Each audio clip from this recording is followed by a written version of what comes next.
வருங்கால அரசு அதிகாரிகள் அனைவருக்கும் மிகப்பெரும் வணக்கங்கள். நான் தான் உங்கள் எஸ்பி வேலன். ஸோ இன்னைக்கு வீடியோவில் வந்து பார்த்தீங்கன்னா நம்ம டிஎன்பிசி குரூப் 2 2A குரூப் 4 சிலபஸில் யூனிட் 4 இருக்கக்கூடிய ஹிஸ்ட்ரி ஆஃப் இந்தியா, அதாவது இந்தியாவின் வரலாறு அப்படின்றதுல ரொம்ப முக்கியமாக ancient India, medieval India, modern India 3 விஷயங்கள் கொடுத்துருப்பாங்க.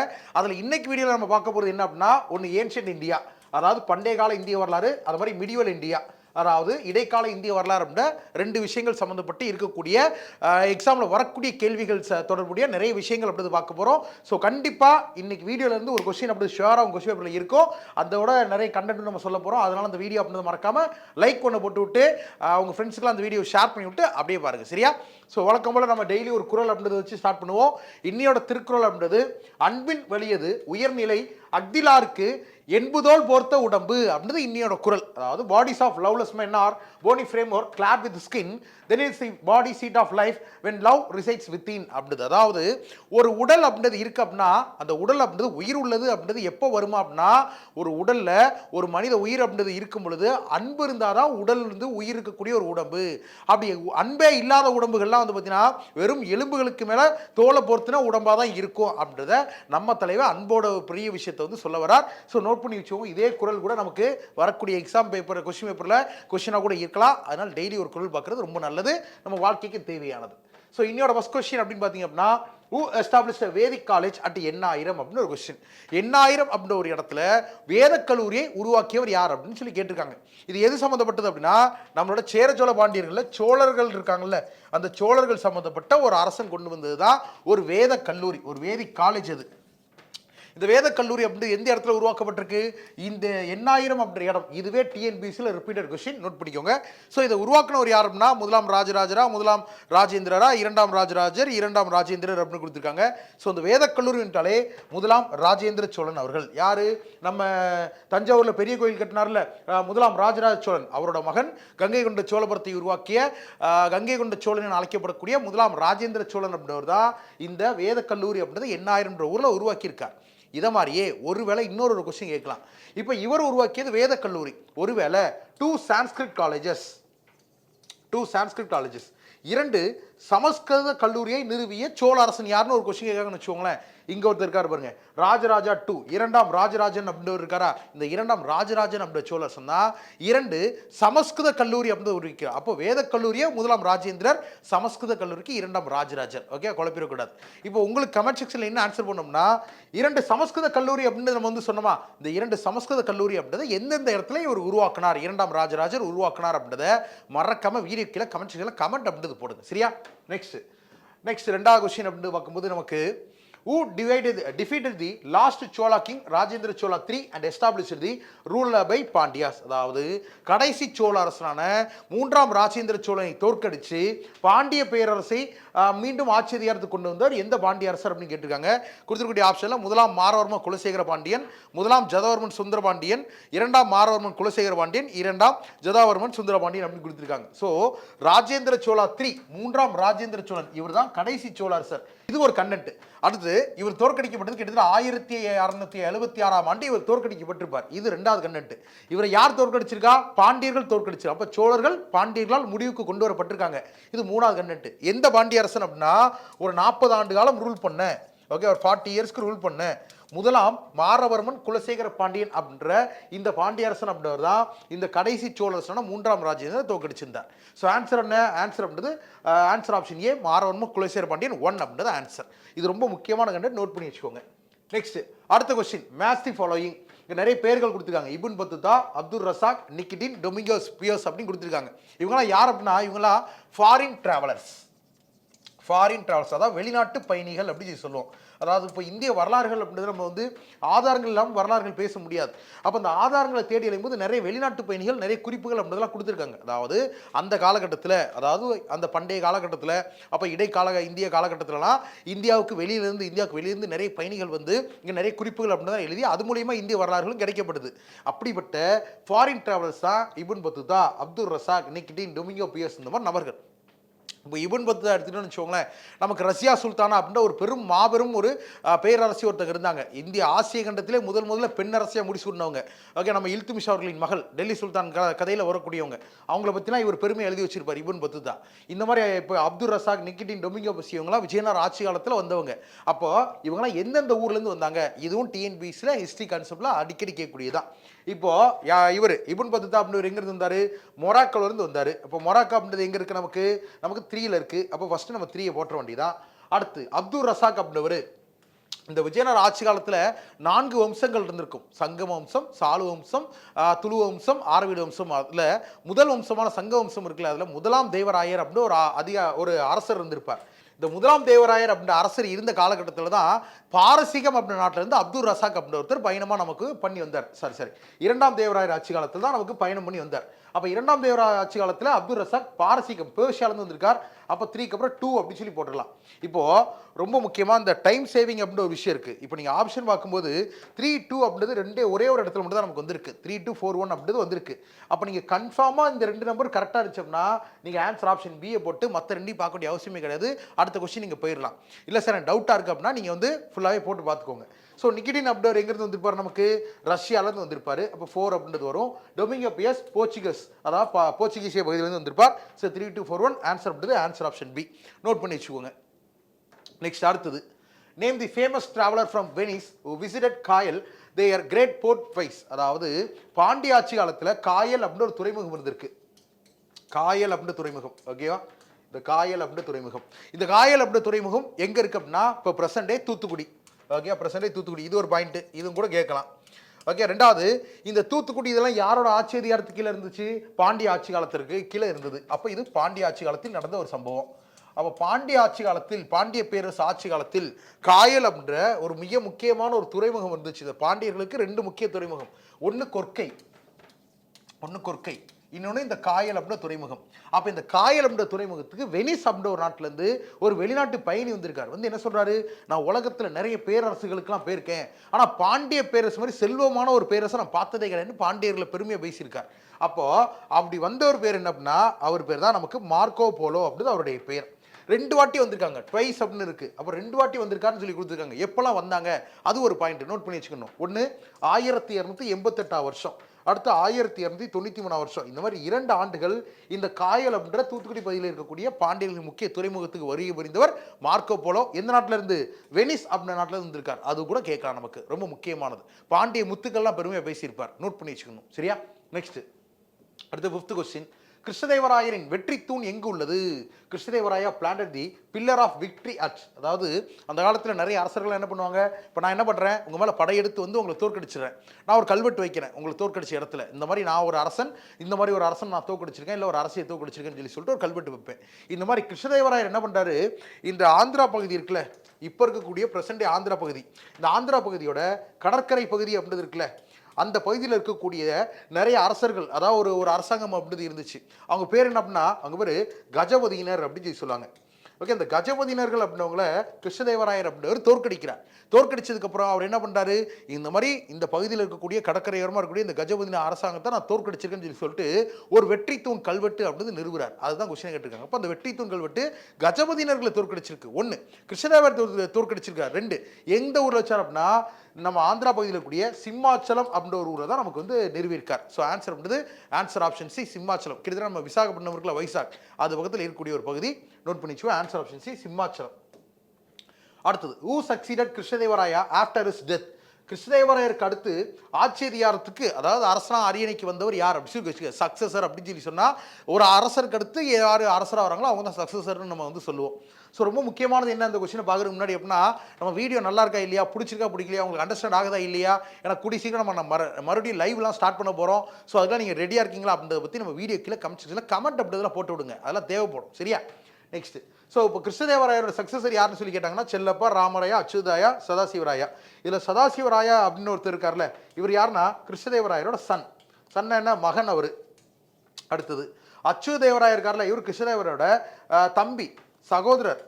ஓகே, ஆக்சுவலாக பிரதர். அப்போ ராமராயர் அப்படின்னு ஒருத்தர் இருக்கார்ல, இவர் சன்னின்லா என்ன, நமக்கு மருமகன். சரியா?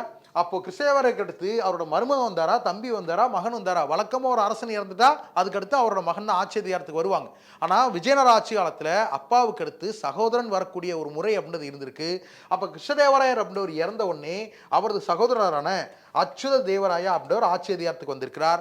அச்சுத தேவராய இறந்ததுக்கு அப்புறம் கிருஷ்ணதேவராயன் மகனாகிய சதாசிவராயர் அப்படின்ற ஆட்சி அதிகாரத்துக்கு வந்திருக்கிறார். இந்த சதாசிவராயர் அரசராக இருக்கும் பொழுதுதான் நமக்கு பாமனி அரசாங்கம் அப்படின்றது உடஞ்சி 5 தக்கான சுல்தான்களா பிரிஞ்சு அந்த 5 தக்கான சுல்தான்கள் விஜயநகர அரசாங்கத்தின் பதையெடுத்து வந்து இங்க தலைக்கோட்டை போர் அப்படின்றது நடந்து விஜயநகர பேரரசுன்றது நம்ம முடிவுக்கு வருது. ஆக்சுவலா இதான் ஸ்டோரி. ஸோ ஆன்சர் அப்படின்றது answer option C, Achyuta Devaraya அப்படின்றது ஆன்சர். நெக்ஸ்ட் அடுத்தது Mohammad Gawan Madrasa is a large library situated. Mohammad Gawan Madrasa எங்கு உள்ளது? ரொம்ப முக்கியமானது. இப்போ முகமது கவான் அப்படின்னா யாருன்னு சொல்லி தெரிஞ்சுக்க. இந்த கன்னடில் எங்கே சார் இருக்கு அப்படின்னா 11th ஸ்டாண்டர்ட் ஹிஸ்ட்ரி புக்கை ஃபஸ்ட்டு படிங்க. ஓகே, இப்போ நமக்கு ஹிஸ்ட்ரியில் வந்து பார்த்தீங்கன்னா 10 கொஸ்டின்ஸ் கேட்பாங்க. கரெக்டாக நம்ம சிலபஸ் படி தெளிவாக சொல்லிட்டாங்க. டிஎன்பிசிலேருந்து 10 கொஸ்டின்ஸ் ஹிஸ்ட்ரிலேருந்து கேட்போம். ஏன்ஷியன் மிடிவல் மாடர்ன் அப்படின்னு சொல்லி சொல்லிட்டாங்க. முதல்ல நீங்கள் படிக்க வேண்டியது 11th புக்கும் 12th புக்கும் தான். ஓகே, இதை படிச்சிங்கனாலே நீங்கள் எப்படி பார்த்தாலும் அந்த 10 கொஸ்டினில் 6 கொஸ்டின் டு 7 கொஸ்டின்லாம் கரெக்டாக போட்டலாம். ஓகே, மிச்சம் 3 கொஸ்டின் நமக்கு எங்கேருந்து வேணால் வரலாம், எப்படி வேணால் வரலாம். அது நம்ம நல்லா படிச்சிருந்தோம்னா நம்மளால் ஆன்சர் பண்ண முடியும். ஸோ இந்த கண்டென்ட் இப்போ முகமது கவான் அப்படின்னா யார் சார் அப்படின்னா பாமனி அப்படின்னு சொல்லிட்டு ஒரு அரசாங்கம் இருந்தது. இந்த பாமனி அரசாங்கத்தில் முகமது ஷா 3 அப்படின்ற ஒரு அரசன் இருந்தார். ஓகே, 3ஆம் முகமது ஷா அப்படின்ற ஒரு அரசன் இருந்தார். அந்த 3ஆம் முகமது ஷாவுக்கு ஒரு படைத்தளபதி மற்றும் பிரதமராக ஒருத்தர் இருந்தார். அவர் பேர் தான் முகமது கவான். அப்போ அரசனுக்கு படைத்தளபதியாகவும் பிரதம மந்திரியாகவும் இருந்தவர் தான் இந்த முகமது கவான். இவர் என்ன பண்ணுறாரு, ஒரு மதரசா உருவாக்குறார். ஓகே, மதரசானா ஒரு கல்விக்கூட மாதிரி ஒன்று உருவாக்குறார். அதில் 3000 மேனுஸ்கிரிப்ட்ஸ் அப்படின்னு இருக்குது. 3000 மேனுஸ்கிரிப்ட் அப்படின்னா கையால் எழுதப்பட்ட நூல்கள் தான் மேனுஸ்கிரிப்ட்னு சொல்லி சொல்லுவோம். ஸோ 3000 கையால் எழுதப்பட்ட நூல்களை கொண்ட ஒரு பெரிய மதரசா அப்படின்றது யார் உருவாக்குறார்? அரசன் இல்லை. ஓகே, அரசன்ட்ட பிரதமராக படைத்தளபதியாக இருக்கக்கூடிய முகமது கவான் உருவாக்குறார். எங்கே? இந்த பாமனி அரசாங்கத்தின் தலைநகரத்தில் உருவாக்குறார். அப்போ அந்த காலகட்டத்தில் பாமனி அரசாங்கத்தின் தலைநகரம் என்ன அப்படின்னா பிதார் அப்படின்ற ஒரு பகுதி. அப்போ இந்த பிதார் அப்படின்ற பகுதியில் தான் இந்த மதரசா அப்படின்றது உருவாக்கப்பட்டிருக்கு முகமது கவான் அவர்களால். ஆன்சர் அப்படின்றது ஆன்சர் ஆப்ஷன் சி. நோட் பண்ணி வச்சுக்கோங்க. நெக்ஸ்ட் அடுத்தது dash was executed by Jahangir for instigating prince Khusrau to rebel. அதாவது நம்ம ஜஹாங்கீர் அவர்கள் இருக்கார்ல, இப்போ உங்களுக்கு ஒரு கொஸ்டின் ஈஸியாக கேட்குறேன், முடிஞ்சால் கண்டிப்பாக ஆன்சர் பண்ணுறது கமெண்ட் செக்ஷனில் பண்ணுங்கள். இந்த ஜஹாங்கீர் எந்த வம்சத்தை சார்ந்தவர்? ஓகே, இதுக்கு ஈஸியாக ஆன்சர் பண்ணலாம். இதுக்கே ஆன்சர் தெரியல அப்படின்னா நம்ம வந்து ரொம்ப தெளிவாக படிக்க வேண்டியிருக்குன்னு அர்த்தம். சரிங்களா? இப்போ ஜஹாங்கீர் இருக்கார்ல, இந்த ஜஹாங்கீர் அப்படின்றவருக்கு 2 மகன்கள் இருக்காங்க. அந்த 2 மகனில் மூத்த மகனாகிய இந்த பிரின்ஸ் குஸ்ரு அப்படின்றவர் இருக்கார்ல, இவர் என்ன பண்ணுறாரு, இப்போ ஜஹாங்கீரோட அப்பா யார் நமக்கு? அக்பர் அவர்கள். கரெக்டா?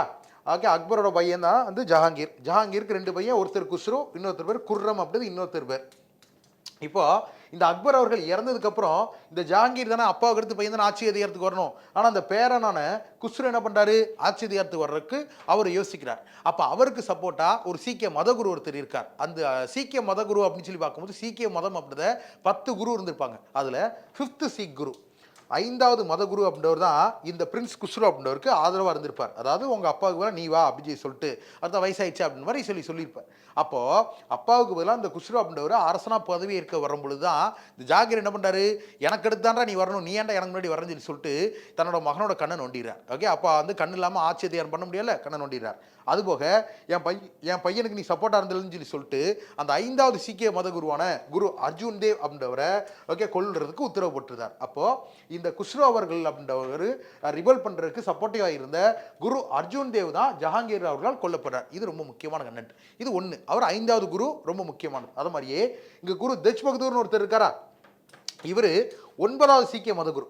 இவர் யாரால கொல்றதுக்கு உத்தரவு இடப்பட்டிருப்பார் அப்படின்னா பிற்காலத்தில் இவங்களுக்கெல்லாம் பேரனா வரக்கூடிய அவுரங்கசீப். ஓகே, அந்த அவுரங்கசீப் தான் 6வது முகலாய பேரரசன். அந்த 6வது முகலாய பேரரசன் அவுரங்கசீப் அப்படின்றவர் 9வது சீக்கிய மதகுருவான தெஜ் பகதூர் அப்படின்றவர் கொலை பண்ணுறதுக்கு உத்தரவு போட்டிருப்பார். இது ஒரு முக்கியமான கணக்கு, நோட் பண்ணி வச்சுக்கோங்க. இப்போ உங்களுக்கு ஒரு கொஸ்டின் கேட்குறேன். ஓகே, கமெண்ட் செக்ஷனுக்கு அவுரங்கசீப் இருக்கார்ல, அவரோட அப்பா பேர் என்ன? அது மாதிரி இந்த ஜஹாங்கீர் இருக்கார்ல, இவரோட அப்பா பேர் என்ன அப்படின்றது உங்களுக்கு நான் கமெண்ட் செக்ஷன் கொஸ்டின் மறக்காம கமெண்ட் செக்ஷனில் கமெண்ட் அப்படின்றது பண்ணுங்க. நெக்ஸ்ட் அடுத்த கேள்வி அப்படின்றது during whose rule the method of water lift based on pin drum gearing known as Persian wheel had been introduced. அதாவது முகலாய ஆட்சி காலத்தில் யாரோட ஆட்சி காலத்தில் இந்த நீரை வந்து எடுக்கிறதுக்கு ஓகே, அதாவது ஒரு கிணத்துக்குள்ள இருந்து ஓகே கீழே இருக்கக்கூடிய நிலத்தடி நீர் அப்படின்றத எடுக்கிறதுக்கான பாரசீக சக்கரம் அப்படின்ற ஒரு முறையை இந்தியாவில் அறிமுகப்படுத்தினவர் யார் அப்படின்னு கொஸ்டின் கேட்டிருக்காங்க. இது கேட்கலாம். இதெல்லாம் எங்கே சார் இருக்குது அப்படின்னா 11th ஹிஸ்ட்ரி புக்கில் முகலாயர்கள் டாபிக் இருக்குல்ல, முகல் எம்பையர் அப்படின்னு சொல்லிட்டு ஒரு சாப்டர் இருக்கும். அந்த முகல் எம்பையரில் சயின்ஸ் அண்ட் டெக்னாலஜி அப்படின்னு கொடுத்துருப்பாங்க. கடைசி அட்மினிஸ்ட்ரேஷனில் அதில் பார்த்தீங்கன்னா அதில் இதெல்லாம் கொடுத்துருப்பாங்க. ஸோ புக்கை தெளிவாக படிங்க. ஓகே, படிக்கிற எல்லாரும் பாஸ் பண்ண மாட்டாங்க, தெளிவாக படிக்கிறவங்க தான் பாஸ் ஆவீங்க. அதனால் நம்ம தெளிவாக படிப்போம். இந்த வருஷம் நம்ம ஆஃபீஸராகவே ஆகணும், அந்த மாதிரி நம்பிக்கையோட படிங்க. சரியா? ஸோ பாரசீக சக்கரம் அப்படின்றத அறிமுகப்படுத்திய முகலாய பேரரசன் யார் அப்படின்னு பார்த்தீங்கன்னா பாபரா, அக்பரா, ஷாஜகானா, அவுரங்கசீப் அப்படின்னா முதல்ல முகலாய பேரரசை நிறுவிய பாபர் அப்படின்றவர் தான் இந்த பெர்ஷியன் வீல்னு சொல்லக்கூடிய பாரசீக சக்கரம் அப்படின்றத இந்தியாவில் இன்ட்ரடியூஸ் பண்ணவர். இது ரொம்ப முக்கியமான ஒரு கண்டென்ட். இதை மாதிரியே இந்த பாபர் அவர்கள் வேற என்ன கொண்டு வந்தாங்க அப்படின்னா ஆர்ட்டிலரி அப்படின்றது. ஆர்ட்டிலரினா என்ன? பீரங்கி படை அப்படின்றது. இந்த பீரங்கி படை அப்படின்றதையும் இந்தியாவில் அறிமுகப்படுத்தினவர் யார் அப்படின்னா நம்மளோட பாபர் அவர்கள் தான். இது ரொம்ப முக்கியமானது. ஸோ இதெல்லாம் வந்து எக்ஸாம்ஸில் ரிப்பீட்டடாக கேட்கக்கூடிய ஒரு விஷயங்கள். ஸோ ஆர்ட்டிலரி, பெர்ஷியன் இதெல்லாம் இவர் கொண்டு வந்திருப்பாங்க. நோட் பண்ணிச்சோங்க. ரீசெண்டாக கூட ஷிப்ஸ் கேமல் கேட்டாங்கன்னு நினைக்கிறேன். ஒட்டக கப்பல் முறை அக்பர் அவர்கள் இன்ட்ரடியூஸ் பண்ணியிருப்பாங்க. ஓகே, இந்த மாதிரி நிறைய விஷயங்கள் 11th ஹிஸ்ட்ரி புக்கில் இந்த சாப்டரில் இருக்குது. அதெல்லாம் போய் வாசிங்க. முடிஞ்ச அளவுக்கு வாசி நீங்களாக ஓன் நோட்ஸ் எடுங்க. அதான் வந்து பயனுள்ளதாக இருக்கும். ஓகே, சும்மா ஒரு மெட்டீரியல் கிடச்சது அது நம்ம படித்தோம் அது நல்லா இருக்காது. அது வந்து படித்தது மறந்துடும். நம்மளா உட்காந்து ஒரு புத்தகத்தை வாசித்து நம்மளா ஒரு நோட்ஸ் எடுத்து நம்மளா உட்காந்து ரெடி பண்ணுவோம்ல, அதுதான் நமக்கு வந்து சப்போர்ட் பண்ணும். ஸோ முடிஞ்ச அளவுக்கு நீங்கள் உட்காந்து ரீட் பண்ணி கற்றுக்கோங்க. நெக்ஸ்ட் அடுத்தது first battle of Panipat held on. முதலாம் பானிபட் போர் யுத்தம் நடந்த தேதி மற்றும் ஆண்டு அப்படின்னு கேட்டிருக்காங்க. இப்போ முதலாம் பானிபட் போர் இந்திய வரலாறுகளில் ரொம்ப முக்கியமான ஒரு வரலாறு. ஏன்னா 1206ஆம் ஆண்டில் இருந்து 1526ஆம் ஆண்டு வரைக்கும் இந்திய நிலப்பரப்பு அப்படின்றது டெல்லி சுல்தான்கள் அப்படின்னவங்க ஆட்சி அதிகாரத்தின் கையில் இருக்குது. அந்த டெல்லி சுல்தான்கள் அப்படின்னவங்கள உடைக்கிறார். யார் உடைக்கிறா? பாபர் அப்படின்றவர் உடைக்கிறார். அப்போ டெல்லி சுல்தானில் யார் சுல்தானா இருக்கா? நமக்கு இப்ராஹிம் லோடி அப்படின்றவர் இருக்கார். அப்போ இந்த பாபர் அவர்களுக்கும் ஓகேவா இப்ராஹிம் லோடி அவர்களுக்கும் இடையில் நடந்த ஒரு போர் அப்படின்றது இருக்கா. இந்த இப்ராஹிம் லோடி அப்படின்றவர் அதில் தோத்து போயிடாரா? தோத்துட்டு பாபர் என்ன பண்ணுறாரு? இந்தியாவுக்குள்ள முகலாயர்கள் அப்படின்ற ஒரு பெரும் பேரரசை உருவாக்குறாரா? அப்போ இந்த முகலாய பேரரசு உருவாகிறதுக்கு காரணமாக இருந்த இந்த முதலாம் பானிபட் போர், பாபர் ஜெயிச்ச முதலாம் பானிபட் போர் எந்த வருஷம் எந்த ஆண்டு நடந்துச்சோம்னா 1526 1526 ஏப்ரல் 21 நடந்தது. ரொம்ப முக்கியமானதாக நோட் பண்ணி வச்சுக்கோங்க. சரியா? நெக்ஸ்ட் அடுத்தது Who built a road connecting Gujarat's seaports with Agra and Jodhpur? குஜராத்தின் துறைமுகங்களான ஆக்ரா மற்றும் ஜோத்பூருடன் இணைத்தவர் யார் அப்படின்னு கேட்டிருக்காங்க. அதாவது அந்த காலகட்டத்தில் மிகப்பெரிய அந்த பைபாஸ் ரோடுலாம் இப்போ சொல்கிறோமா, அந்த மாதிரி அந்த காலத்தில் ட்ரங்க் சாலைகள் அப்படின்னு சொல்லுவோம். அந்த மாதிரி பெரிய பெரிய ட்ரங்க் சாலைகளை யார் அமைத்தார் இப்படி கூட கொஸ்டின் கேட்கலாம். இந்த கொஸ்டினும் அந்த நான் சொல்லக்கூடிய கண்டென்ட் கிட்டத்தட்ட ஒரே மாதிரி கண்டென்ட் தான். நிறைய சீர்திருத்தங்கள் அப்படி பண்ணியிருப்பார். இவர் உருவாக்கிய வம்சத்தின் பேர் என்ன அப்படின்னா முகலாயர்களை தோற்கடிச்சு சூர் வம்சம் அப்படி ஒரு வம்சத்தையும் உருவாக்கியிருப்பார்.